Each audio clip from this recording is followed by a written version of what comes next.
all the planet shots where they're going around the Earth or other planets or whatever were all redone. They redid the special effects. Well, there are several episodes of the old 1960 Star Trek where they went back in time or whatnot, or found another planet that looked exactly like Earth, and they used that same Earth.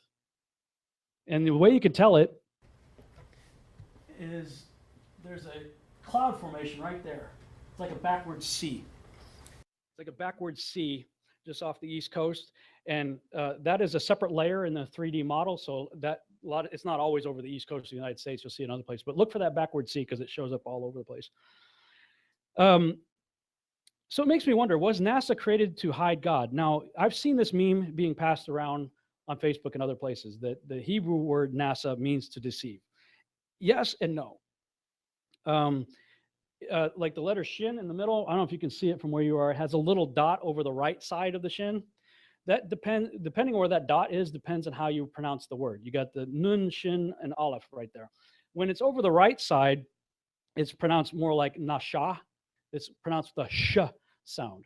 When the dot is over the left, it's with a s sound.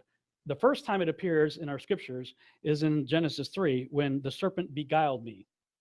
Nasha. Same word, just pronounced slightly different. The second time it shows up is when Cain receives his judgment, and it says it's more than I can bear in Genesis 4:13, and that's when the dot is over the left side. And so that's when it's pronounced NASA or NASA. So how interesting, the context in which both first appear, Nasha in reference to Eve being deceived by the serpent, and NASA in reference to Cain's punishment after killing his brother Abel. The word in that case, it's translated there as bear, but it also means to lift up. So I'm going, lifting up to deceive? Maybe. Oh, don't be silly. You can trust us.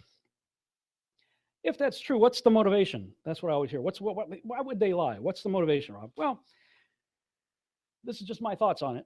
First, get people to doubt Yahuwah's word by destroying the very foundation of our Bible, Genesis, specifically the creation account.